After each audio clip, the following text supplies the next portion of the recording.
আসসালামু আলাইকুম। মেডিসিন টক বিডি চ্যানেলের পক্ষ থেকে আপনাদের জানাই স্বাগতম। আজকে আমি যে মেডিসিনটি নিয়ে আপনাদের সামনে হাজির হয়েছি সেটার নাম হলো জলফিন ট্যাবলেট 100 মিলিগ্রাম, যার মধ্যে রয়েছে অ্যাসিক্লোফেনাক 100 মিলিগ্রাম। এটি বেক্সিমকো ফার্মাসিউটিক্যালস লিমিটেডের একটি ওষুধ। আজকে আমরা ভিডিওতে জলফিন ট্যাবলেট 100 মিলিগ্রাম সম্পর্কে বিস্তারিত আলোচনা করব। এটা মূলত কি রোগে কাজ করে থাকে, মাত্রা ও সেবনবিধি কি, পার্শ্ব প্রতিক্রিয়া কি, এই সকল দিকগুলো নিয়ে বিস্তারিত আলোচনা করব। তো প্রথমে আসুন দেখে নেওয়া যাক জলফিন ট্যাবলেট 100 মিলিগ্রাম মূলত কি রোগে কাজ করে থাকে। এটি প্রাপ্তবয়স্কদের জন্য osteo arthritis, rheumatoid arthritis, ankylosing spondylitis, দাঁতে ব্যথা, আঘাত আঘাত লাগা ব্যথা, লাম্বাঙ্গের ব্যথা প্রদাহ নিরাময়ের জন্য এটি নির্দেশিত।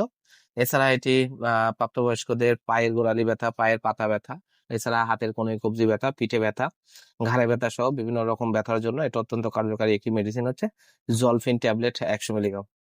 এবার এখন যেখানে দেখেন মাত্রা ও সেবনবিধি কি, যাদের আর্থ্রাইটিস, রিমাটয়েড আর্থ্রাইটিস, দাঁতে ব্যথা, আঘাত লাগাতে ব্যথা, হাতে পায়ে কোনোই কবজিতে বিভিন্ন ধরনের ব্যথা রয়েছে, তাদের জন্য এটি 100 মিলিগ্রাম ট্যাবলেটটি আপনারা 2 বার, সকালে একবার, রাতে একবার, খাবারের পরে আপনারা সেবন করতে পারবেন, অথবা ডাক্তারের পরামর্শ অনুযায়ী তীব্রতা মাত্রা অনুযায়ী ডোজ নির্ধারণ করে নেবেন। এবার আসুন দেখে নেওয়া যাক পার্শ্ব প্রতিক্রিয়া কি। পার্শ্ব প্রতিক্রিয়া অধিকাংশ কম গুরুত্বপূর্ণ স্বভাবের এবং ক্ষণস্থায়ী। এগুলো হলো বদহজম, পেটে ব্যথা, বমি বমি ভাব, ফুসকুড়ি, আর্টিকেরিয়া, এই ধরনের কিছু পার্শ্ব প্রতিক্রিয়া দেখা যায়। আর গর্ভাবস্থায় স্তন্যদানকালে ওষুধটি ব্যবহার থেকে অবশ্যই বিরত থাকতে হবে।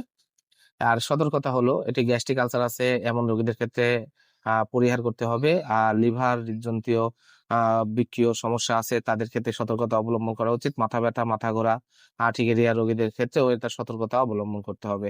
জলফিন ট্যাবলেট 100 মিলিগ্রাম প্রতিটির দাম 4 টাকা। আপনারা হাতের কাছে যে কোনো ফার্মেসিতে জলফিন 100 মিলিগ্রাম ট্যাবলেটটি পেয়ে যাবেন। ধন্যবাদ আমার ভিডিওটি দেখার জন্য। পরবর্তী ভিডিও পেতে আমার চ্যানেলটিকে সাবস্ক্রাইব করুন এবং পাশে থাকা বেল আইকনটিকে প্রেস